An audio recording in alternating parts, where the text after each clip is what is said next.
Do you want me to take a shot from over here? Wait, hold on, what? No shooting. Right, we're joined by Nagoose from Golden Football Academy and Ash from Casual Ballers. Yeah. So Nagoose, Golden Football Academy is based in the US. Do you just want to tell us a little bit about your job role over there? Yeah, Golden Boot Academy. I kind of like how you said it though. How did I just Golden say it? Football Academy. It's pretty much the same Did I just remix it? She remixed it kind of, but it's okay.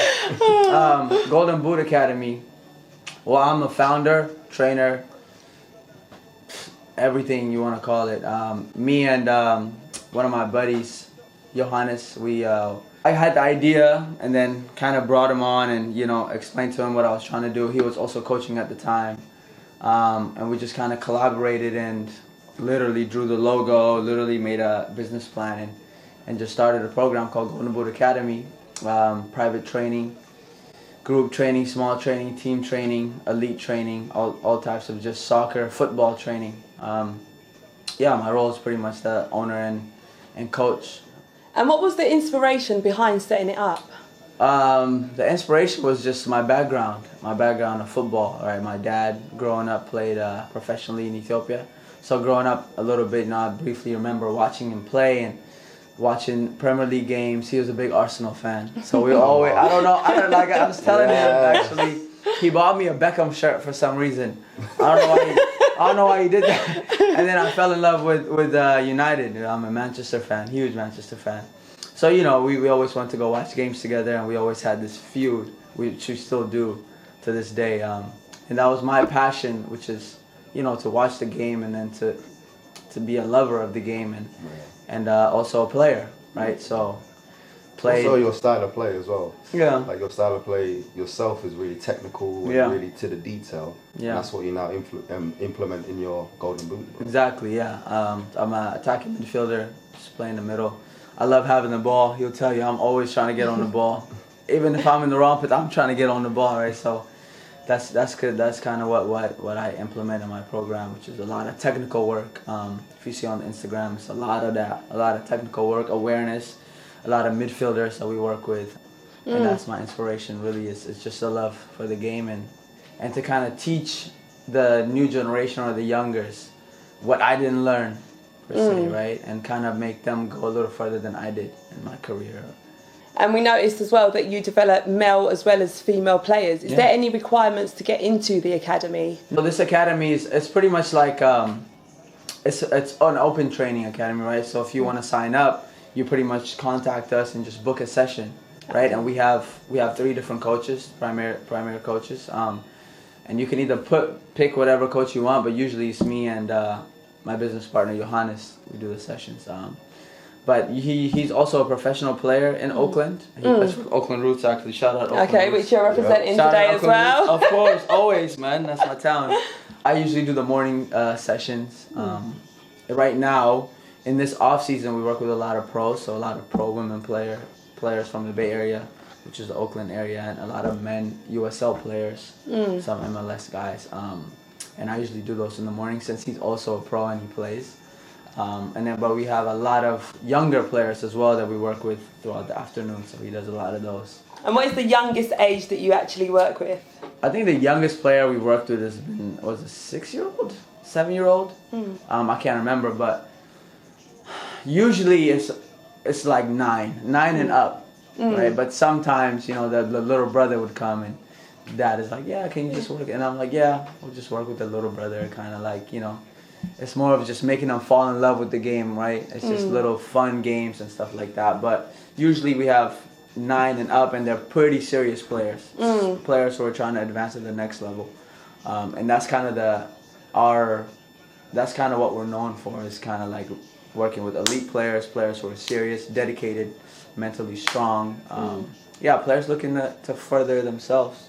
As well as like developing athletes, physically, do you sort of provide like psychological support for them as well? Yeah, me and him actually talk about this all the time because the type of player I was, I wasn't mentally the strongest player, even though I was very good on the ball. I think a lot of things that held me back was like my mental strength and like I was always defeated in a lot of ways, and I could never like overcome some things, right? And I never had guidance in how to overcome that. Like maybe it was a confidence thing sometimes I don't know, other variables, anxiety, anxious performance, because I was never consistent with my performances. One day I'm like killing it, and one day I'm like on the bench, right? So we do a lot of that mental work within the training, right? Yeah. Whereas in Ashley's business, he's usually doing it like in a classroom as well as on the pitch. For us, it's like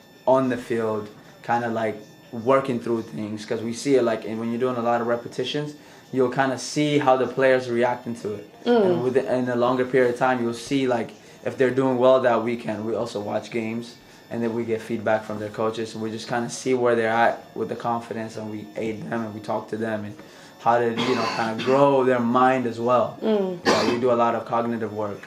Oh, okay. Half the battle, isn't it? Half the battle, that, because like you say, when you've got so much talent and so much ability, and your just mindset, your limits and belief just restricts you from being able to actually do that. Exactly. You know what I mean? Exactly. Tackling that, you get more, you get everything out, you get more out, you get 110% to the 90. So I get that. It's crazy how much 80% is mental, and that's true, man. Seriously. Yeah. So we do try to implement a lot of that, right? What the biggest thing we give players is confidence, and that's huge, right? That's the biggest thing I think private training does to a player. Yeah. Obviously, you get thousands and thousands of touches. Yeah, you get thousands of touches, and your touch gets better. But Saturday comes and you're not performing. What is all the training for? Is it just for fitness? Are you trying to lose weight? Are you trying to ball out? What are you trying to do? So I think the players work hard, and they see themselves working hard, and they believe it, and then they perform. And when they don't, and we come back, then we just reassess and we go again, right? So mental is huge. It's huge. It's huge. And we understand that, right? And we try to instill it from the 9-year-olds all the way to 30-year-olds that we work with. It's mental. That's the biggest thing, right? So there's a lot of talking and going back and forth. And is there a particular age group which you say sort of struggles more, or would you just say it sort of varies across? I think it varies a lot, but from about 11 to 18, I think those players need a lot of help usually, because there's a lot of transition areas, right? For example, if you're an 11-year-old going to high school and you're playing high school soccer, now it's like, boom. Yeah. I gotta be a freshman now again. Expectations different, and like they kind of like, it's either you rise up to the challenge and you're killing it, or you're just kind of like left in the back, right? And then a lot of those players come to us and we work with them, and we get them ready that summer so that once it's time to go try out, they're ready to go, or they feel different about it. And then a lot of players who play academy also, right? 11 to 12, 13, it's a big step every time, right? The competition gets better and confidence kind of shoots up and down, more players come. So I think that age, usually the pros are pretty, they know what they want, and they come in, do the session, and they're out. Yeah. Keep their tools sharp. Really, Yeah, just kind of sharpening the tools. And then for the younger ones, it's like making them fall in love with the game, and then repetition of skill. And here and there, we'll talk about the mental side of it, but usually we're trying to just get them, there and there, have a good time. Yeah. And Ashley, do you just want to tell us a little bit about what you do at Casual Ballers? Yeah. So it's a youth development organisation, and it's based mainly in West London, and we're looking to branch out to invite more young people outside of West London. It's mainly actually to do with like a mindset shifts. So I'm really passionate, like similar to what Goose was sort of talking about. I'm really passionate about like that mental side of it, and like that whole person as well. So it's like a holistic development.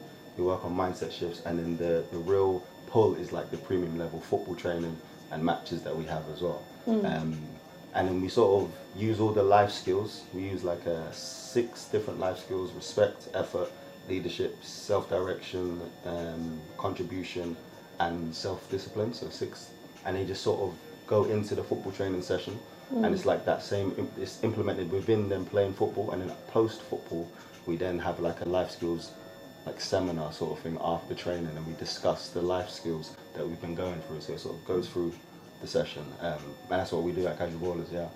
And how would you say the players respond to it? Yeah, I think they respond quite well. I think it's really important that the football element of it is good quality and high demand, and improvements and progress because then they won't buy into the life skills. When they see the progress of themselves playing, they'll believe that the life skills is actually a part of it too, which it actually is. It truly is. But I feel like they respond to it well as long as they know that they're progressing and the training sessions are at a higher level, and matches and expectations and players coming in are at a good level and bits and bobs like that. I think it works actually quite well. And what is the age group that you work with also? Yeah, so currently it used to be 14 to 21, but now we work from 13 to 21.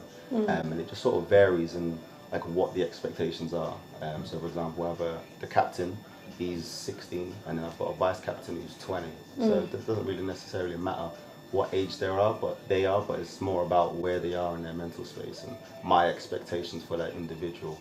Because sometimes I've got, for example, I might have a 15-year-old that I've had for 8 months who understands the life skills, and we're looking to push him on like a different level of the life skills compared to I might have a batch of 18-year-olds that come in who haven't had the life skills sessions and a little bit behind, a little bit less confident on maybe turn up late to sessions and bits and bobs like that. They're a little bit further behind. So really it's just about that mindset, yeah. So it just varies in age, but doesn't matter. The age doesn't predict like the level of expectation. Yeah, it's all based on the individual. Yeah. What is it that brings you over to the UK? My Ashley. brother right here. Yeah, this is my brother Ashley, man. We've been through a lot, and I have a lot of respect for him, and he's like a mentor to me and an older brother as well. This is our third collaboration together, right? So we've done, which is you know what's crazy we never talk about is the sessions that we used to do at SF State. Was low key. Like we used to do sessions like for each other. Right? We'll take the cones out, and we don't talk about that, but we never recorded it. Maybe like I might have like one in my phone, but it was never like we never gave it so much thought. We were just going out there and training, and he would set up the sessions, and we just kind of tweak some things, and just kind of run through stuff. It was more like just going overtime. So like when everyone else finished training, we'd stay out and we'd try and work on our game to be better for the game coming up on the weekend. And everything sort of developed from there, obviously Goose took loads of things. And a lot of things, man. And I was coaching on the side. I had a couple teams that I was coaching just to make some money, right? Just the college life, you kind of do what you gotta do to make some money. And then out here for the camp, so it's the third collaboration. Yeah, so it's our third collaboration. We did one October. No, we did one in SF. Oh yeah. So the first one was he came out to SF. It was July 2018, and we did a elite camp for older boys. It was about 14 to about 21, which was like a huge success. It was crazy. We worked so well together. We knew that already, but it just kind of came together, and we had this amazing day. Captured it all, and we were like, yo, we got something here. And then we did another one. He came out again in the summer. No, I came out in October. Last October. Cold. It was Was that a bit of a struggle for you? It was a struggle for me. But I came out and I did a session of one day, a couple hours. Yeah, we did it was like a Golden Boot Casual Ballers workshop, and we had about 25 young people there, from like 16 up to like 19 sort of age. And Goose done loads of his technical high intensity sessions that they're not used to. So it was like really bringing them out of their comfort zone to do that.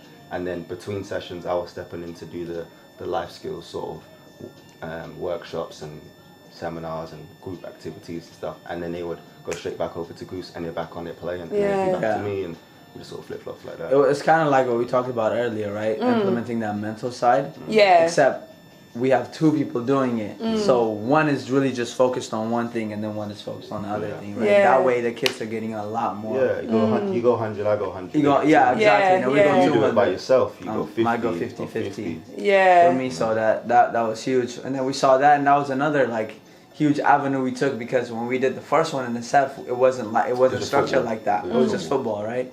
And then now this third one, we just finished on Friday, which was probably our best one, I think, overall, right?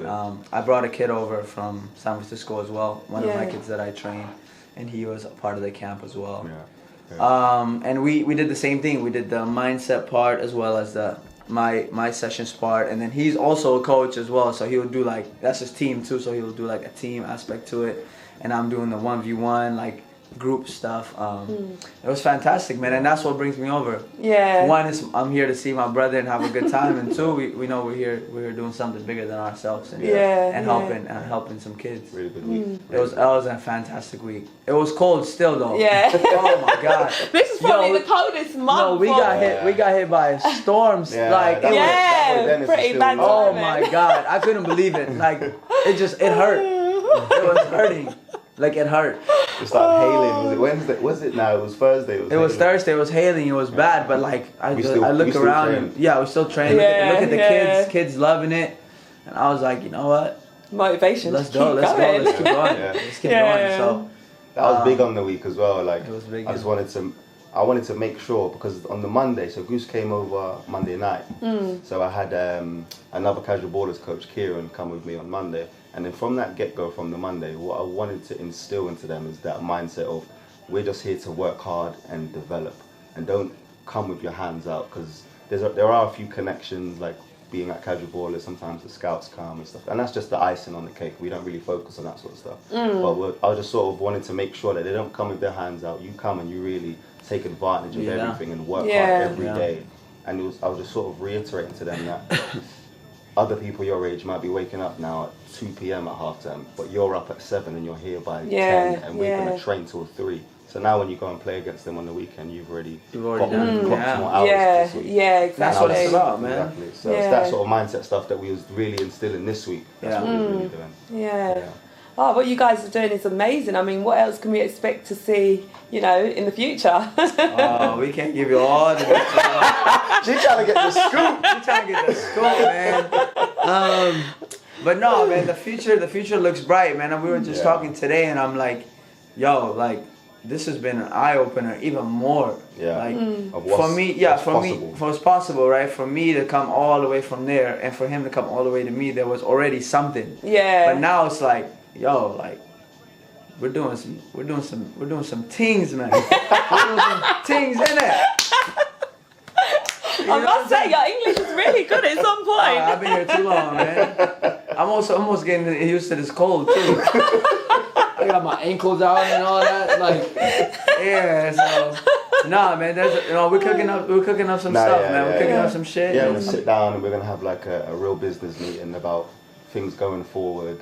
There's definitely, we looked at another camp over in San Francisco, and then another one here, and we probably do that both together. Yeah, we'll have a camp out there. We're looking at other things outside of the camp world, of really trying to provide like unique opportunities for the young people that deserve it, sort of thing. And there's a few things in the pipeline for that, for sure. Yeah. Oh, fantastic! But I think the next thing we're working towards is him coming out to San Francisco for my summer camp. Yeah. Okay. Make sure you provide him with some summer cream, because he obviously didn't equip you for this cold weather.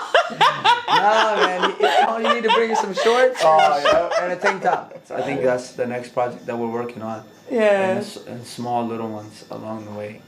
But Casual Ballerz, Golden Boot, man, we're coming. Yeah. We're coming. Yeah. And now all about football as well. Now we've linked up with you and all about football. Yeah. I think what's good is that the whole purpose is, like you said earlier, is like bigger than ourselves. Yeah. And again, like you said earlier, you're trying to provide something that you didn't have, and I'm trying to do the same thing that I didn't have.